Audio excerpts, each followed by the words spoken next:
جو کسی بھی لفظ کے ہر صیغے میں موجود ہوں گے، ہر صیغے میں پایا جائے گا، صحیح ہے؟ یعنی کبھی بھی وہ صیغہ یعنی وہ لفظ جو ہے غائب نہیں ہوگا کسی بھی صیغے سے۔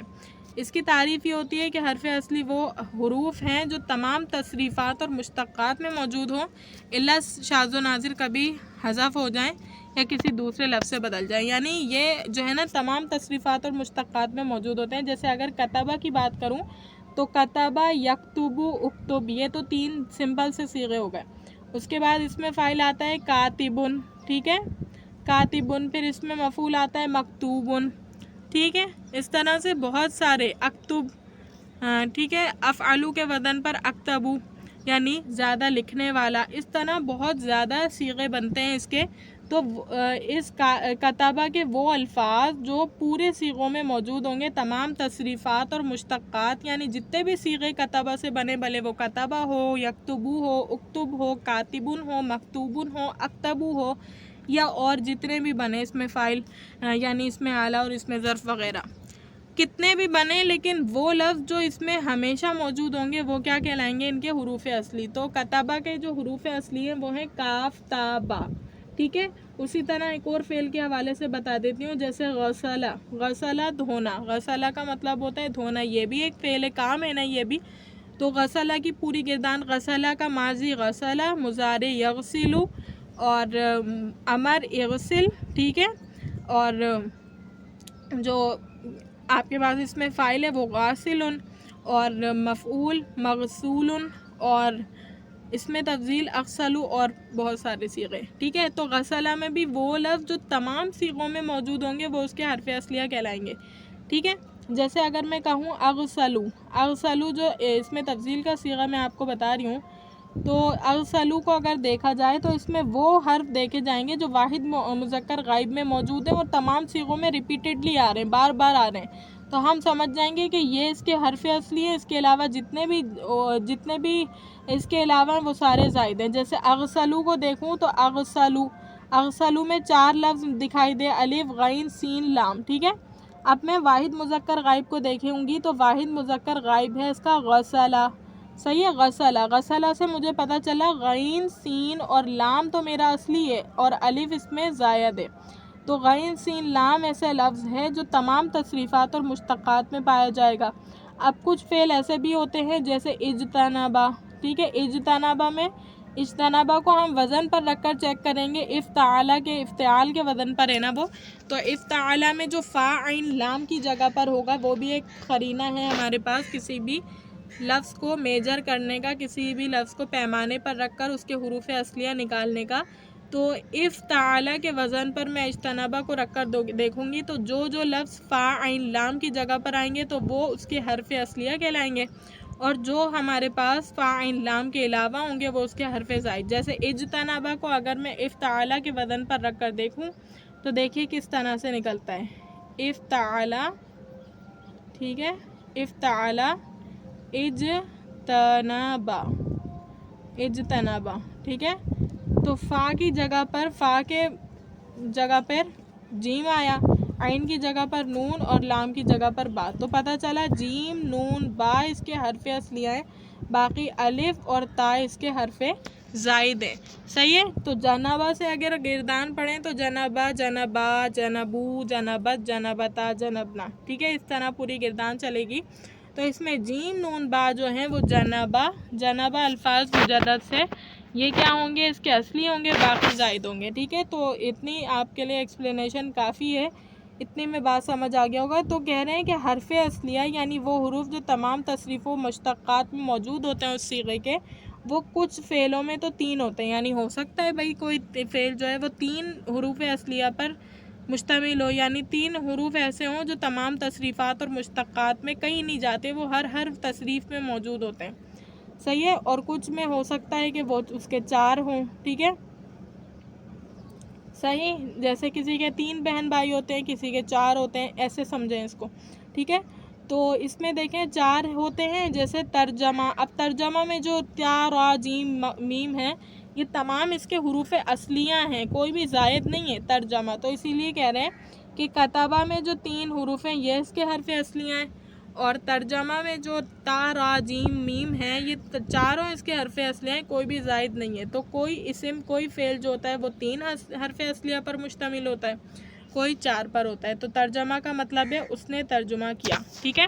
اس کے بعد دیکھیے تنبیہ نمبر 1، لفظ کے حروف اصلیہ کو مادہ کہتے ہیں. فعلوں میں ماضی کا صیغہ واحد غائب ہی ایک ایسا لفظ ہے جس میں محض مادے کے حروف رہتے ہیں، یہاں تک کہ مصدر اور اس کے تمام مشتقات کے حروف اصلیہ کی شناخت صیغہ مذکور ہی پر منحصر ہے. ٹھیک ہے. صیغہ واحد مذکر غائب جو ہے وہ ہمارے پاس میزان ہے، وہ ہمارے پاس جو ہے قرینہ ہے کسی بھی چیز کو پرکھنے کا، دیکھنے کا کہ اس میں لفظ کون سے زائد ہیں کون سے اصلی ہیں. ٹھیک ہے. کسی بھی لفظ کو آپ اس کے واحد مذکر غائب پر چیک کریں گے تو آپ کے سمجھ آ جائے گا کہ اس میں کون سا لفظ زائد ہے، کون سا لفظ جو ہے اس میں کون سا حرف اصلی ہے اور کون سا زائد ہے. ٹھیک ہے. تو کہہ رہے ہیں کہ یہاں تک کہ تمام مشتقات اور مصادر کی بھی اسی پر موقوف ہے، چیک کرنا اسی پر موقوف ہے. اس لیے اگر مصدری معنی بتلانے کے لیے اسی صیغے کو لکھیں تو مناسب ہوگا تاکہ طالب کو لفظ کے مادے سے بھی واقفیت ہو جائے. ٹھیک ہے.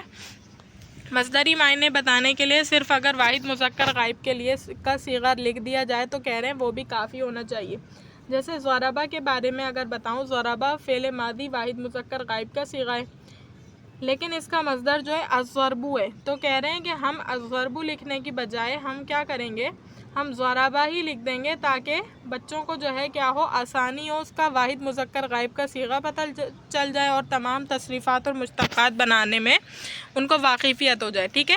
بس ہم کہہ سکتے ہیں کہ کتبہ کے معنی ہیں لکھنا. کتبہ فعل ماضی واحد مذکر غائب کا صیغہ ہے. تو کہہ رہے ہیں کہ انہوں نے کتبہ کو کیا مان لیا، سمجھے، مصدر کی طرح مان لیا. مصدر کو لکھنے کے بجائے وہ کتبہ ہی لکھیں گے، واحد مذکر غائب کا فعل کا صیغہ لکھیں گے تاکہ بچوں کو جو ہے حروف اصلیہ سے مماثلت ہو جائے. ٹھیک ہے. اگرچہ دراصل اس کے معنی ہیں اس نے لکھا. ٹھیک ہے. اس کے معنی تو اس نے لکھا ہے نا، فعلہ کے وزن پر ہے، اور فعلہ کے وزن پر جب آتا ہے تو مطلب ہوتا ہے کہ اس نے کام ماضی میں کیا. ٹھیک ہے. پھر جو بھی مصدر ہوگا اس حساب سے اس کے معنی آ جائیں گے. تو ہاں، مصدری معنی بولنے کی ضرورت ہو تو مصدر ہی بولنا چاہیے. جیسے تعلم الکتابہ والقراءۃ، لکھنا اور پڑھنا سیکھو. ٹھیک ہے. تعلم الکتابۃ، کتابۃ کیا ہے، یہاں مصدر ہے. پڑھنا سیکھو، والقراءۃ اور لکھنا اور پڑھنا سیکھو. کتابۃ لکھنا سیکھو اور قراءۃ پڑھنا سیکھو. ٹھیک ہے. تو یہاں کتابۃ اور قراءۃ مصدر ہی کی ضرورت تھی. یہاں ہم جو ہے نا کوئی فعل نہیں لا سکتے تھے بلکہ مصدر لانا ضروری تھا. الکتابۃ کتبہ کا اور القراءۃ قراء کا مصدر ہے. ٹھیک ہے. کتابت کس کا مصدر ہے، کتبہ کا مصدر ہے، اور قراء کا مصدر ہے. ٹھیک ہے. اس کے بعد دیکھیے سے حرفی ماضی معروف صیغہ واحد مذکر غائب فعلہ، فعیلہ یا فعولہ کے وزن پر ہوتا ہے. جیسے ضربہ اس نے مارا، سمعہ اس نے سنا، کرما وہ بزرگ ہوا. ٹھیک ہے. سے حرفی ماضی یعنی 3 حرف جس ماضی کے صیغے میں ہوتے ہیں، تو معروف صیغہ واحد مذکر غائب جو ہے ان کا 3 وزن پر آ سکتا ہے. فعلہ بھی ہو سکتا ہے، فعیلہ بھی ہو سکتا ہے، اور فعولہ بھی ہو سکتا ہے. ٹھیک ہے. فعلہ کی مثال بتا دی جیسے ضربہ. ٹھیک ہے. فعلہ کی مثال ضربہ. اور فعیلہ کی مثال یعنی فعیلہ میں عین کے نیچے زیر ہے تو سمعہ میں بھی عین کے نیچے زیر ہے. مماثلت بتا رہے ہیں، ایگزامپلس بتا رہے ہیں کہ کون کون سی مثالوں میں فعیلہ جیسا اعراب پایا جاتا ہے، کون کون سی مثالوں میں فعلہ، اور کون کون سی مثال میں فعولہ جیسا پایا جاتا ہے. تو فعلہ ضربہ یعنی ضربہ میں فعلہ جیسا پایا جاتا ہے، سمعہ میں فعیلہ جیسا پایا جاتا ہے، اور کرما میں فعولہ کی طرح پایا جاتا ہے. دیکھیں فعولہ عین کلمے پہ پیش ہے، یہاں پر بھی راب یعنی عین کلمے پہ پیش ہے. ٹھیک ہے. اس کے بعد دیکھیے الفعل الماضی المعروف، فعل ماضی کی گردان یعنی اس کے تمام صیغے حسب ذیل ہیں. کتبہ، کتبا، کتبو یہ غائب مذکر یعنی مذکر غائب کے صیغے. کتبہ، کتبا، کتبو اس ایک مرد نے لکھا، ان 2 مردوں نے لکھا، ان بہت مردوں نے لکھا. کتبت، کتبتا، کتبنا اس ایک عورت نے لکھا، ان 2 عورتوں نے لکھا، ان سب عورتوں نے لکھا. کتبتا، کتبتما، کتبتم تو ایک مرد نے لکھا، تم 2 مردوں نے لکھا، تم بہت مردوں نے لکھا. کتبتی، کتبتما، کتبتنا تو ایک عورت نے لکھا، تم 2 عورتوں نے لکھا، تم بہت عورتوں نے لکھا. کتبتو، کتبنا، کتبنا کتبتو کا مطلب ہوتا ہے میں نے لکھا، یعنی میں ایک مرد یا میں ایک عورت یا میں 2 مرد میں ایک مرد نے لکھا یا میں ایک عورت نے لکھا، ٹھیک ہے. کتبنا ہم دو مردوں نے لکھا یا ہم سب مردوں نے لکھا. یہاں پر الگ الگ دیا ہوا ہے تو آپ الگ الگ سمجھ لیں. دیکھیں یہ والا مذکر کے لیے تو آپ کا ترجمہ کریں گے کہ میں ایک مرد نے لکھا. یہ والا مؤنث کا ہے تو آپ ترجمہ کریں گے میں ایک عورت نے لکھا. کتبنا یہاں ترجمہ ہوگا کہ ہم دو مردوں نے لکھا. یہاں ترجمہ ہوگا کہ ہم دو عورتوں نے لکھا. کتبنا ہم سب مردوں نے لکھا. کتبنا ہم سب مردوں نے لکھا. بتانے کا مقصد یہ ہے کہ متکلم یعنی بات کرنے والا دو ہو یا بہت سارے لوگ ہوں، مذکر ہو یا مؤنث ہوں، وہ برابر ہوتے ہیں. ہاں البتہ ایک والے صیغے میں کتبتو جو ہے ایک پر دلالت کرتا ہے اور مذکر اور مؤنث کے لیے آتا ہے، ٹھیک ہے. اس کے بعد دیکھیے تنبیہ نمبر 2. کل صیغے تو 18 ہیں لیکن گردان میں صرف 14 صیغے پڑھے جاتے ہیں کیونکہ اتنے ہی صیغوں میں سب کے معنی نکل آتے ہیں. پھر ایک ہی لفظ کو بار بار دہرانے کی ضرورت نہیں. البتہ 14 صیغوں میں بھی ایک لفظ کتبتما 2 دفعہ آ جاتا ہے، ٹھیک ہے. اچھا یہاں دیکھیں 18 کس طرح سے بولے ہیں. دیکھیں 3 یہ والے یعنی کتبہ کتبہ کتبو 3 ہو گئے. 1 2 3 4 5 6 صحیح. 7 8 9 10 11 12 13 14 15 16 17 18 ٹھیک ہے. یہ اس طرح سے 18 بتائے ہیں. اس کے بعد کہا کہ جو ہے 14 صیغے ہی پڑھنے کا رواج ہے کیونکہ کیا ہو رہا ہے ریزیمبل کر رہے ہیں. صیغے جو ہے آپس میں دوبارہ ریپیٹ ہوتے ہیں. اس وجہ سے صرف 14 صیغے پڑھنے کا ہی ہمارا کیا ہے ہمارا معمول ہے. ہم نے اس میں سے صیغوں کو مائنس کیا. 14 میں سے 18 تھے تو اس میں سے 14 بچے یعنی 4 کٹ کیے گئے ہیں، ٹھیک ہے. تو اس کے بعد دیکھیے اس کے بعد ہے کہ ایک ہی لفظ کو بار بار دہرانے کی ضرورت نہیں. البتہ 14 صیغوں میں بھی ایک لفظ کتبتما 2 دفعہ آ جاتا ہے، ٹھیک ہے. اتنے صیغوں کو کم کرنے کے باوجود بھی 14 صیغوں میں جو ہے ہمارے پاس کتبتما 2 دفعہ آ جاتا ہے، صحیح. آپ نے دیکھا تھا نا وہاں پر کہ تثنیہ مذکر کے لیے بھی کتبتما آیا اور تثنیہ مؤنث کے لیے بھی کتبتما آیا، ٹھیک ہے. تو ضرورت تو اس کی بھی نہیں لیکن خاص مصلحت سے اس کے دہرانے کا رواج پڑ گیا ہے. جہاں ایسا نشان ہے وہ صیغے نہیں پڑھے جاتے، ٹھیک ہے. یہ انہوں نے جو ہے نا نشان بتا دیا کہ جہاں ایسا نشان ہے وہ صیغے نہیں پڑھے جاتے. یعنی ایک یہ ہو گیا، ایک یہ ہو گیا، ایک یہ ہو گیا، ایک یہ 18 صیغے بتائے تھے. ابھی 4 مائنس کر دیں تو بن جائیں گے 14، ٹھیک ہے. کیوں نہیں؟ کیونکہ کتبتو میں کہا جاتا ہے کہ یہ دونوں آ جاتے ہیں، مذکر اور مؤنث واحد آ جاتے ہیں. کتبنا پڑھتے ہیں تو اس میں 2 مرد 2 عورتیں، 2 سب مرد سب عورتیں تینوں آ جاتے ہیں، صحیح. تو یہ اور یہ پڑھا جاتا ہے یعنی کل جو 18 تھے اس میں سے 14 پڑھے جاتے ہیں، باقی نہیں پڑھے جاتے. تنبیہ نمبر 4. کتبت صیغہ واحد مؤنث غائب کو ما بعد کے لفظ سے ملانا ہو تو آخر کے کی جزم نکال کر زیر پڑھیں. جیسے کتبت المعلمۃ المکتوبہ، استانی نے خط لکھا. دیکھیں کتبت کی بات بتا رہے ہیں کہ گردان جب آپ پڑھتے ہیں تو ایک صیغہ آتا ہے واحد مؤنث غائب کا جو کہ کتبت ہوتا ہے. جیسے کتبہ کتبا کتبو کتبت.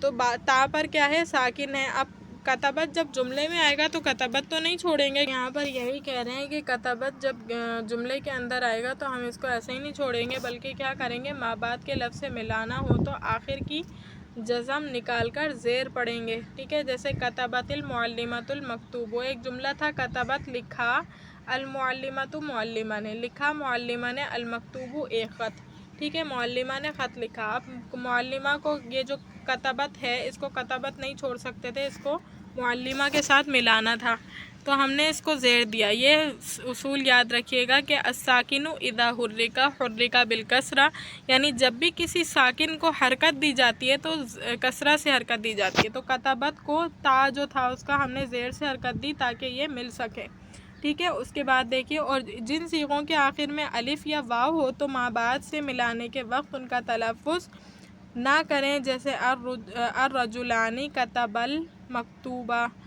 الرجال کتب المکتوبہ، ٹھیک ہے، کہہ رہے ہیں کہ جن لفظوں کے آخر میں، صیغوں کے آخر میں الف ہے یا واو ہے تو ملانے کے وقت ان کا تلفظ نہیں کریں گے، کیونکہ ملانے کے وقت تلفظ کریں گے تو وہ ان صیغوں کا جو تلفظ ہے وہ بگڑ جائے گا۔ دیکھیں الرجلان کتبا المکتوب، مکتوبہ ایسا کہنا غلط ہے، تو ہم اس کی سمجھیں الف کو ساکت کر دیں گے اور با کو لام سے ملائیں گے تو بنے گا الرجلان کتب المکتوبہ، صحیح ہے۔ اس میں کتبا المکتوبہ نہیں کر سکتے ہم، صحیح ہے، اس میں حذف کریں گے، سمجھیں۔ الرجال کتبوا المکتوب نہیں کہیں گے بلکہ الرجال کتبوا المکتوبہ، ٹھیک ہے، اس طرح سے بنائیں گے اس کو۔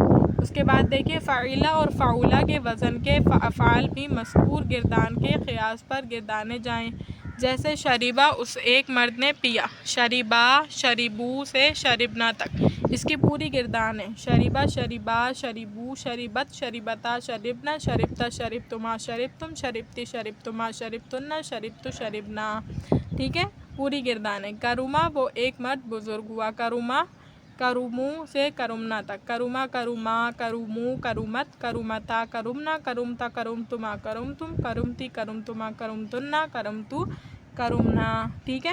فعلہ فعیلہ اور فعولہ یہ اوزان ماضی معروف کے ہیں، ان سب کا مجہول فعیلہ کے وزن پر آتا ہے، جیسے کتبہ سے کتبہ، شریبہ سے شریبہ، کروما سے کروما۔ دیکھیں کہہ رہے ہیں کہ ان کا ماضی یعنی معروف تو جو ہے کیسا آیا تھا، الگ الگ حرکتوں کے ساتھ آیا تھا، ایک عین کے فتحہ کے ساتھ، ایک عین کے ضمہ کے ساتھ، ایک عین کے کسرہ کے ساتھ۔ دیکھیں کتبہ میں جو بیچ والا کلمہ تھا، کتبہ فعلہ کے وزن پر رکھیں گے تو تا جو ہے عین کلمہ بنے گا، اسی طرح شریبہ کو فعیلہ کے وزن پر رکھیں گے تو را عین کلمہ بنے گا، کروما کو فعولہ کے وزن پر رکھیں گے تو را عین کلمہ بنے گا، یعنی اس میں عین کلمہ زبر والا تھا، اس میں عین کلمہ زیر والا تھا، اس میں عین کلمہ پیش والا تھا، تینوں معروف میں الگ الگ تھے نا، لیکن جب ان کا مجہول بنائیں گے، ٹھیک ہے، جب ان پر الٹا کام کیا جائے گا، یعنی ابھی مطلب ہے کہ کتبہ اس نے لکھا، جب یہ ہمیں جملہ بنانا ہوگا کہ اس کو یعنی وہ لکھا گیا، اس طرح کہنا ہوگا، تو ہم ان کی حرکت کو تینوں کو ایک پر لے کر آ جائیں گے، جیسے کتبہ تھا،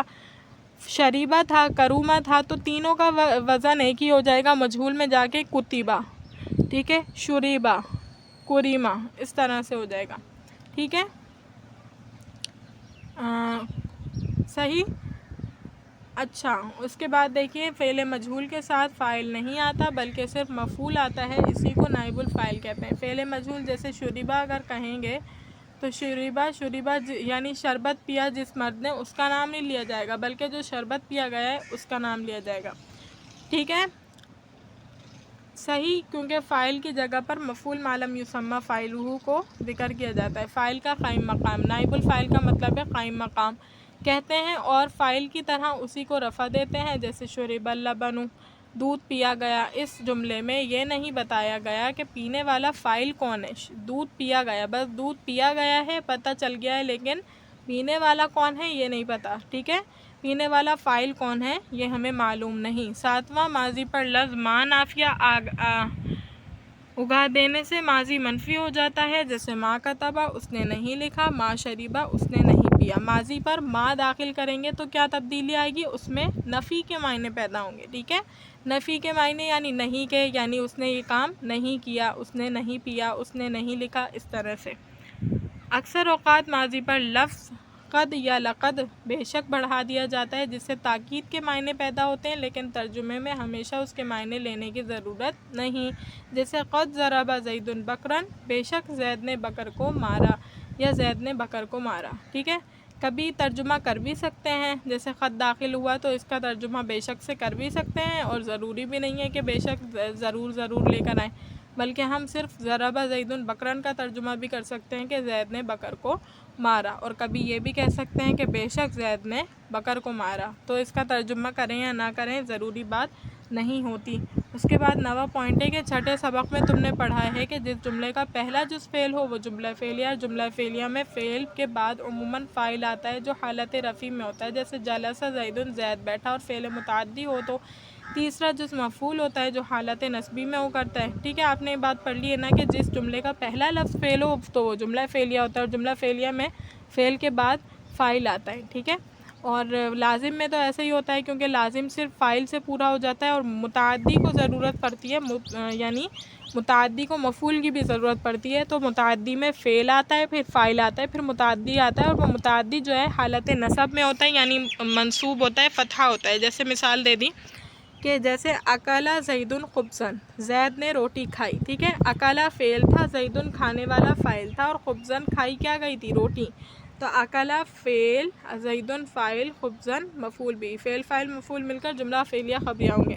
اور اعرابی حالت دیکھ لیں کہ اکلا نے زیدن کو مرفوع کیا ہے اور خبزن کو منصوب کیا ہے، ٹھیک ہے۔ اور اکلا فعلوں میں سے کون سا ہے؟ لازم ہے یا متعدی؟ متعدی ہے کیونکہ یہ مفعول کے ساتھ آیا ہے۔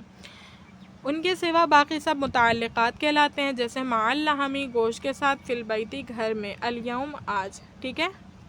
تو جملہ کیا بنے گا؟ اکلا زیدن خبزن مع اللحمی فی البیتی الیوم، یعنی زید نے روٹی کھائی مع اللحمی، گوشت کے ساتھ، فی البیتی، گھر میں، الیوم، آج کے دن۔ صحیح ہے؟ جملہ پورا سمجھ آیا؟ تو یہ مع اللحمی، فی البیتی، الیوم، یہ تمام کیا ہوں گے؟ متعلقات ہوں گے، ٹھیک ہے، متعلقات ہوں گے، صحیح ہے۔ تو اس کے بعد دیکھیے، اس کے بعد اچھا یہاں کہا گیا ہے کہ کبھی مفعول کو فاعل پر بلکہ فعل پر بھی مقدم کر دیا جاتا ہے۔ دیکھیں ہم نے سیٹنگ جو بنائی ہے اس میں پہلے فعل ہے، پھر فاعل ہے، پھر مفعول ہے، پھر متعلقات ہے نا، تو کہہ رہے ہیں کبھی مفعول کو فاعل پر بھی بلکہ فعل پر بھی مقدم کر دیتے ہیں، یعنی مفعول کو سب سے پہلے، جیسے مفعول ابھی دیکھیں یہاں پر آیا تھا اکلا زیدن خبزن، خبزن پھر مع اللحمی فی البیتی الیوم آیا تھا نا، یعنی خبزن مفعول کے بعد آیا تھا، تو کہہ رہے ہیں کہ خبزن سے پہلے آ سکتا ہے، ایک تو کنڈیشن یہ بتائی، پھر کہا کہ فاعل سے پہلے آ سکتا ہے، اور پھر کہا کہ فعل سے پہلے بھی آ سکتا ہے، ٹھیک ہے، یعنی جملہ ایسے بھی ہو سکتا ہے الیوم فی البیتی مع اللحمی، الیوم فی البیتی اکلا زیدن خبزن مع اللحمی، اس طرح بھی جملہ بن سکتا تھا، ٹھیک ہے۔ اچھا اس کے بعد دیکھیں اسی طرح متعلقات کو فاعل پر مفعول پر بلکہ فعل پر بھی مقدم کر سکتے ہیں، الیوم اکملت لکم دینکم، ٹھیک ہے، وہی بات بتا دی کہ متعلقات کو بھی ہم نے جو سیٹنگ بتائی تھی، ارینجمنٹ بتائی تھی، اس میں فعل تھا، فاعل تھا، مفعول تھا، پھر متعلقات تھے نا، تو کہہ رہے ہیں کہ متعلقات کو فعل سے بھی پہلے لے کر آ سکتے ہیں کبھی کبھی، جیسے کہ اس آیت میں دیکھ لیں الیوم اکملت لکم دینکم، ٹھیک ہے، آج کے دن، الیوم آج کے دن، اکملت میں نے مکمل کر دیا، لکم تمہارے لیے، دینکم تمہارے دین کو، آج میں نے مکمل کر دیا تمہارے لیے تمہارا دین۔ تو الیوم اس میں متعلق تھا جو جملے میں پہلے آ گیا ہے۔ اس جملے میں الیوم اور لکم متعلقات ہیں، پہلا فعل پر، دوسرا مفعول پر مقدم ہے، صحیح ہے۔ الیوم جو ہے وہ فعل پر مقدم ہے، اکملت فعل ہے، اس پر مقدم کون ہے؟ یعنی پہلے آنے والا کیا ہے؟ الیوم ہے، یعنی الیوم پہلا ہے، اور لکم جو ہے وہ دینکم پر مقدم ہے، اور دینکم مفعول ہے، صحیح ہے۔ تو پہلا جو ہے الیوم وہ فعل پر مقدم ہے، اور لکم جو ہے وہ مفعول پر مقدم ہے، ٹھیک ہے۔ اس کے بعد دیکھیے فاعل مذکر کے لیے جمع کے لیے مذکر کا صیغہ آئے گا، اور مؤنث کے لیے مؤنث کا صیغہ، جیسے کتب ولدن، کتب ولدانی، کتب اولاد، کتبت ابنتن، کتبت ابنتانی، کتبت بناتن، مگر فاعل پہلے آئے تو فعل و فاعل کے صیغے یکساں ہوں گے، فاعل مذکر کے لیے مذکر کا صیغہ اور مؤنث کے لیے مؤنث کا صیغہ، ٹھیک ہے۔ یعنی دیکھیں جب فعل کا فاعل جو ہے فاعل بعد میں آئے اور فعل پہلے آئے تو فعل کو واحد لے کر آئیں گے، مذکر ہوگا تو مذکر فاعل لائیں گے، بھلے وہ تثنیہ ہو، جمع ہو، کچھ بھی ہو، لیکن اگر فاعل بعد میں آیا ہے اور وہ فاعل مذکر ہے تو ہم اس کے لیے واحد کا صیغہ پہلے لائیں گے، جیسے کتب ولدن، دیکھیں کتب ولدن لکھنے والا ایک لڑکا تھا تب بھی کتب لائے، لکھنے والے کتب ولدانی میں دو لڑکے تھے تب بھی کتب لائے، اور کتب اولادن میں 3 لڑکے تھے یا 3 سے زیادہ تھے تب بھی ہم کتبہ لائے۔ تو ایک اصول پتہ چلا کہ جب فعل کا فاعل ظاہر ہوگا اور فعل پہلے آئے گا، فاعل بعد میں آ رہا ہوگا تو ہم واحد کا صیغہ لائیں گے، اگر مذکر ہے تو مذکر۔ اب کتبت ابنتن میں دیکھ لیں، یہاں ایک لڑکی تھی، یہاں 2، اور یہاں پر بہت ساری لڑکیاں تھیں، تو ہم تینوں میں کتبت لائے، لیکن خیال اس بات کا رکھنا ہے کہ لڑکیوں کے ساتھ لڑکیوں والا یعنی جو مؤنث کا صیغہ ہے وہ آئے گا، اور جو مرد ہے جو مذکر ہے اس کے لیے مذکر کا صیغہ، مگر فاعل پہلے آئے تو اب کیا کنڈیشن بتائی، اگر فاعل کو پہلے لے کر آ گئے، یعنی ولد پہلے آ گیا، کتبہ بعد میں آئے، تو پھر کیا کریں گے؟ تو پہلے فاعل آئے تو فعل و فاعل کے صیغے یکساں ہوں گے، یعنی اگر ولد ہے تو ولدن، الولد کتبا، ٹھیک ہے، الولد کتبا، الولدانی کتبا، اولاد کتبو، اس طرح سے لکھیں گے، ٹھیک ہے۔ الابنۃ کتبت، الابنتانی کتبا، البنات کتبنا، ٹھیک ہے، اس طرح سے لکھیں گے سلسلہ۔ اب دیکھیں، اکلا یاکلو کھانا، ترکا یترکو چھوڑنا، دخلا یدخلو داخل ہونا، طلعت یطلعو طلوع ہونا، یعنی سورج طلوع ہوتا ہے جب مشرق سے نکلتا ہے۔ غلبہ یغلبو، یعنی ضربہ یضربو سے غالب ہونا۔ فرحہ یفرحو، خوش ہونا، ٹھیک ہے۔ فرحت سنا ہے نا، خوشی، فرحت۔ قتل یقتل، قتل کرنا۔ بعث یبعث، بھیجنا۔ مبعوث، نبیوں کو کہتے ہیں نا، مبعوث کیا اللہ تعالیٰ نے، یعنی بھیجا ہے۔ خرج یخرج، نکلنا۔ طلب یطلب، مانگنا، طلب کرنا۔ طالب علم، یعنی علم کی طالب، علم کی کو مانگنے والا۔ غرب یغرب، غروب ہونے والا۔ سورج مغرب میں، مغرب کو مغرب کیوں کہتے ہیں؟ کیونکہ سورج وہاں پر غروب ہوتا ہے، صحیح ہے۔ فتح یفتح، کھولنے والا۔ مفتاح، مفتاح بھی اسی سے، مفتاح کیا کرتی ہے؟ چابی کیا کرتی ہے؟ فتح کرتی ہے نا، کھولتی ہے۔ فہیم یفہم، سمجھنا، صحیح ہے، تفہیم۔